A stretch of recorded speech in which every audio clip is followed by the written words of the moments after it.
রাজধানীর মতো জমজমাট নয়, অনেকটা অনাড়ম্বরভাবেই বৈশাখকে বরণ করেছেন গ্রামীণ জনপদ। বসেছে বৈশাখী মেলা, মুড়ি মুড়কি আর বাতাসার পসরা নিয়ে বসেছেন ব্যবসায়ীরা।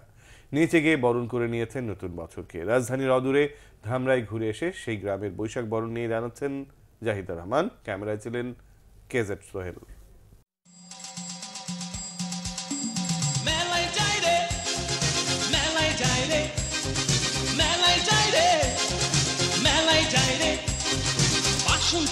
শাড়ি পরে ললনারা হেঁটে যায় মেলায় যায় রে, মেলায় যায় রে, বখাটে ছেলের ভিড়ে ললনাদের রেখাই নাই মেলায় যায় রে, মেলায় যায় রে। রমনা বটমূলে রবীন্দ্রসঙ্গীতে বর্ষবরণ নয় চারুকলার মঙ্গল শোভাযাত্রায় নতুন বর্ষকে আহ্বান। সাদামাটা ভাবেই 1417 সালকে বরণ করে নিয়েছেন রাজধানীর অনতিদূরে সাভারের ধামরাইবাসী। বসেছে গ্রামের মাঠে বৈশাখী মেলা, নানা পসরা সাজিয়ে বসেছেন দোকানিরা। কেউ কেউ এসেছিলেন মেলায় আগতদের আনন্দ দিতে। বিড়াল যখন জঙ্গলে যাওয়ার পর ঝগড়া লাগে দুইটা বিড়ালে,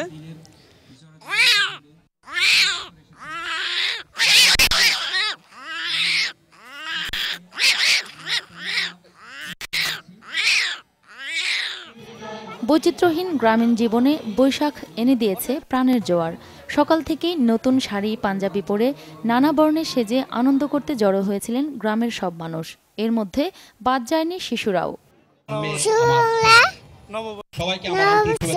খুব ভালো এখানে এসে। আজকে পয়লা বৈশাখ, তাই সবার আনন্দ, তাই আমিও শাড়ি পরছি। মেলায় এসে কেমন লাগছে? ভালো লাগছে। কি কিনেছেন আপনি? পুতুল।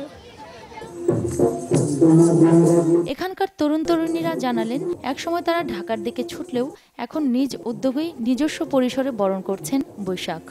পয়লা বৈশাখ এখন ঢাকা কেন্দ্রিক না, এখন গ্রামের আনাচে কানাচে প্রত্যেক এলাকাতেই উদযাপন হচ্ছে। স্ফূর্তভাবে ধর্ম নির্বিশেষে সকল মানুষ সমানভাবে উদযাপন করছে। গ্রামীণ মেলায় শহরের ছোঁয়া থাকলেও ছিল বাংলা সংস্কৃতির ঐতিহ্যবাহী পিঠে পুলি আর ইলিশ পান্তার আয়োজন। ব্যবসায়ীরা দেশি কাপড়ের তৈরি পোশাকের পসরা নিয়েও বসেছিলেন।